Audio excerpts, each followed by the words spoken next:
दोस्तों नमस्कार। Good evening सभी को। आज इंटरव्यू की श्रृंखला में हमारे साथ हैं रमेश जी मुंड, असिस्टेंट प्रोफेसर भर्ती परीक्षा। जो नवीनतम भर्ती परीक्षा हुई है उसमें पूरे राजस्थान में 9वीं रैंक इन्होंने प्राप्त की है। इनका जब स्कोर कार्ड प्राप्तांक जब जारी हुए थे तब इन्होंने मेरे से एक बात पहली बार बात की। मुझे बहुत अच्छा लगा कि इतना शानदार इनका स्कोर था और मैंने एक ही बात बोली थी कि आपका तो यूं ही हो जाएगा और बहुत टॉप 10 में हो जाएगा। और टॉप 10 में इनका हुआ, अपने आप को साबित किया। कई बार आप लोग कहते हैं कि सर क्या दो दो चीजों के साथ किया जा सकता है। ये हिंदी से वरिष्ठ अध्यापक थे, सब इंस्पेक्टर में इनका सिलेक्शन हुआ, फिर ग्रेड फर्स्ट में हिंदी और हिस्ट्री दोनों से स्कूल व्याख्याता में चयन हुआ और लास्ट में जाके असिस्टेंट प्रोफेसर इतिहास से 9वीं रैंक के साथ ये सिलेक्ट हुए। इंसान यदि शिद्दत के साथ किसी चीज को चाहे, सही रणनीति के साथ यदि आगे बढ़े तो एक चीज याद रखिएगा कि आपका हर जगह चयन हो सकता है। एक नहीं, चार चार जगह आपका चयन हो सकता है और रमेश जी ने इसी चीज को साबित किया है। आज मैंने कई बार इनसे कहा कि आप इंटरव्यू के लिए जरूर आए ताकि बच्चों को आपके अनुभव से एक फायदा मिले। तो रमेश जी आपका बहुत स्वागत है, अभिनंदन है, आपको बहुत सारी बधाई कि इतनी शानदार रैंक के साथ आपने और दो दो विषयों को आपने जिया है और इस धारणा को आपने तोड़ दिया कि इंसान चाहे तो वो किसी भी विषय में बहुत बेहतर कर सकता है। बस उसको एक समझ बनानी पड़ती है कि मुझे क्या पढ़ना और कैसे पढ़ना है। तो मोस्ट वेलकम आपका हमारे इस यूट्यूब चैनल पे। मैं आपसे पहला सवाल ये पूछूंगा कि इतिहास में एक बच्चा पहली बार प्रिपरेशन कर रहा है, वो एकदम नया है, तो उस बच्चे को प्रारंभ कहाँ से करना चाहिए ताकि वो अपना बेस मजबूत कर पाए और उसमें कॉन्फिडेंस क्रिएट हो पाए कि मैं हिस्ट्री में स्कूल व्याख्याता या असिस्टेंट प्रोफेसर बन सकता हूँ। बताएं सर। सर्वप्रथम मैं सर आपको और अवनी पब्लिकेशन टीम को मैं धन्यवाद देना चाहता हूं कि आज आपने मुझे स्टूडियो पर मौका दिया। फिर मैं स्कूल व्याख्याता की तैयारी करने वाले बच्चों को ये बताना चाहता हूं कि सर्वप्रथम आप एनसीईआरटी जो एनसीईआरटी की पुस्तक है उनको जरूर पढ़ें, क्योंकि आज के समय में एनसीईआरटी बहुत महत्वपूर्ण है। और फिर स्कूल व्याख्याता के रूप में जैसे इसके कई पार्ट्स हैं, जैसे प्राचीन भारत है, मध्यकालीन भारत है, आधुनिक भारत है, विश्व इतिहास है, राजस्थान इतिहास है। तो इनके लिए कई बार क्या होते हैं कि बच्चे 5 या 10 किताबें मतलब पढ़ते रहते हैं, फिर वो उनका चयन नहीं हो पाता है। तो मैं तो ये कहता हूँ कि किताब पढ़े, अच्छी किताब पढ़े, चाहे एक ही किताब क्यों ना हो। हाँ, सही बात। तो इसके लिए मैं सबसे पहले प्राचीन भारत के रूप में बच्चों को बताना चाहता हूँ कि केसी श्रीवास्तव पुस्तक है जिसको मैंने पढ़ा है। ये किताब मेरी बड़ी फेवरेट रही है, अभी भी पढ़ी है। मोटी सी देख रहे हैं आप, उसको मैंने इतनी बार पढ़ा है कि उस कवर पेज पता नहीं कहाँ गया उसका, मैंने बहुत ज्यादा पढ़ा है उसको। जी जी सर। उसके साथ मैं दूसरी किताब के रूप में सौरभ चौबे की किताब है। जी जी। उसका आपने खुद भी रीड किया इनको? बिल्कुल, मैंने सर दोनों किताबों को मैंने पढ़ा है।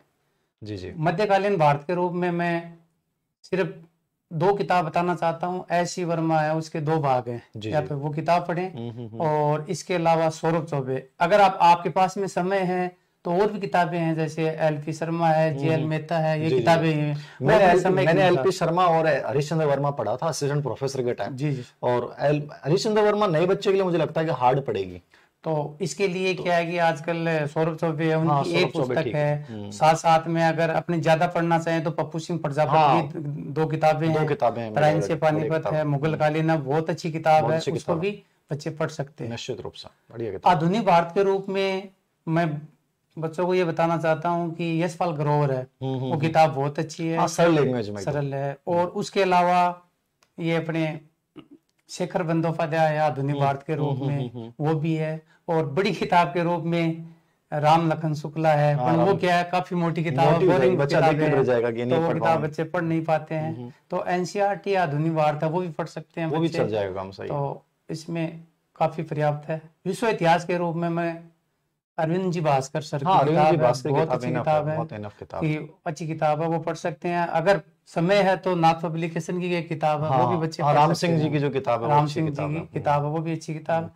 और राजस्थान इतिहास के रूप में, क्योंकि राजस्थान इतिहास के रूप में कई पुस्तकें हैं, एक पुस्तक नहीं है, बहुत सारी किताब है। तो इसके अंदर शर्मा पावा है। शर्मा पावा मेरे अकॉर्डिंग लगता है इतिहास के विद्यार्थी को शर्मा पावा जरूर पढ़नी चाहिए। उसको किसी गाइड को ना पढ़ के शर्मा पावा किताब को पढ़े तो इतिहास, राजस्थान की इतिहास समझ वहीं से बनेगी उसके। फिर उसके अलावा सर ये आर.पी. व्यास के हाँ, ये पुस्तक भी है, किताब 2 बढ़िया भाग है, उसका द्वितीय बहुत भाग बढ़िया, है, वो भी बहुत अच्छा बहुत है। बढ़िया, सही बात। हुकमचंद जैन सर हुकुमचंद और जैन को माली पढ़, सर के वो किताब भी वो भी अच्छी बढ़िया किताब किताब, है। राजस्थान के इतिहास को और पढ़। उसके अलावा राजस्थान माध्यमिक शिक्षा बोर्ड की पुस्तकें हैं, हाँ, उनको पढ़ लें, 6 से लेकर 12 तक, वो किताबें बहुत अच्छी हैं, उनमें ज्ञान का अच्छा भंडार है, अच्छा वो बना, किताब भी बच्चे पढ़ सकते हैं, पढ़ सकते हैं। और सेलेक्टिव और अच्छी भी चीजें हैं। अच्छी प्रश्न किताब है। बहुत बार अमूमन ऐसे प्रश्न होते हैं जो वहां से ऐसे उठाए फिर जाते भी हैं। कई बार क्या है कि बच्चे के परीक्षा के समय क्या समझ हो जाता है हाँ, उनमें कि कि क्या करूं क्या मैं। पढ़े क्या, तो उसके लिए क्या है कि एक निश्चित रूप से मतलब अच्छी किताब, एक एक दो दो किताब का उन चयन करें चयन या करना अपने चाहिए, नोट्स बना ले बच्चे, नोट्स बना ले, तो वो सही। परीक्षा के समय उनको रिपीट कर सकते हैं।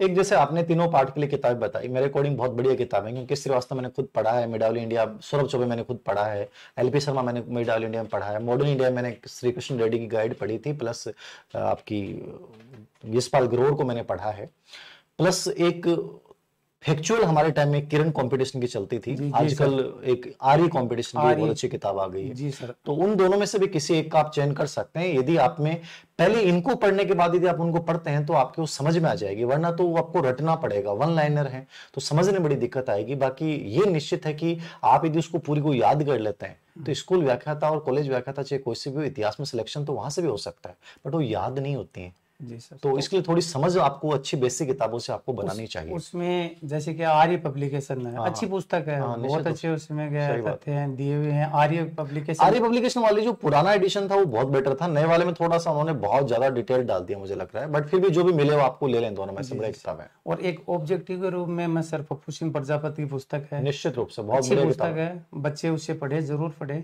वो किताब भी बहुत अच्छी ऑब्जेक्टिव में किताब है। मैंने, क्योंकि अभी मैंने खुद में उसको स्टडी कर रहा था, मैंने राजस्थान इसके इंडियन हिस्ट्री वाले पार्ट के लिए फर्स्ट पेपर में, तो मैंने देखा कि बहुत अच्छे प्रश्नों का संकलन है। आप उस किताब को आंख बंद करके ले आए, पप्पू सिंह प्रजापति की जो ऑब्जेक्टिव किताब बेस्ट किताब है। जी जी सर। और मैं एक और सुझाव देना चाहता हूँ बच्चों को कि थोड़ा सा क्या कि अपने टाइम टेबल के अनुसार पढ़े। जैसे क्या है कि हम अपने समय को जैसे 24 घंटे का समय होता है, 24 को क्या है 3 भागों में बांटना चाहिए। जैसे क्या है 8 घंटे पढ़ना चाहिए, 8 घंटे अपने अन्य कार्य करने चाहिए, और 8 घंटे सोना चाहिए।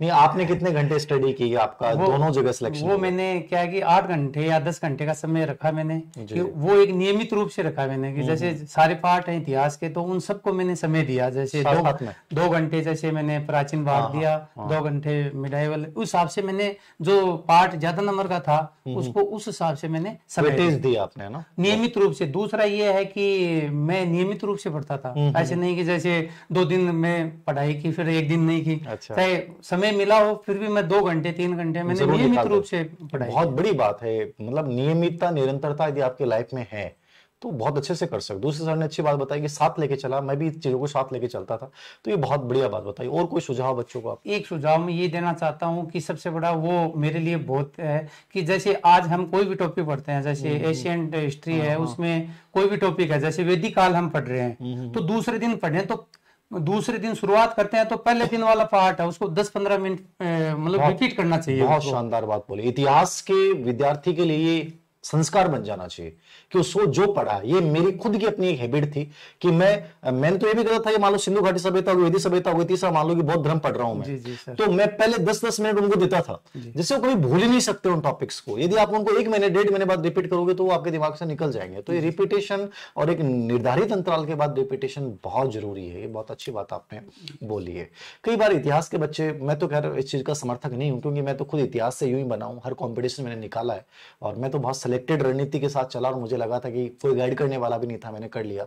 बहुत सारे बच्चे पूछते हैं कि सर कोचिंग करनी चाहिए कि नहीं करनी चाहिए। अब तो मैं तो इसका समर्थक नहीं हूं कि इतिहास से विषय में कोचिंग करनी चाहिए, लेकिन आजकल बच्चों को ये समझ में नहीं आता कि क्या चीजें कैसे पढ़ें।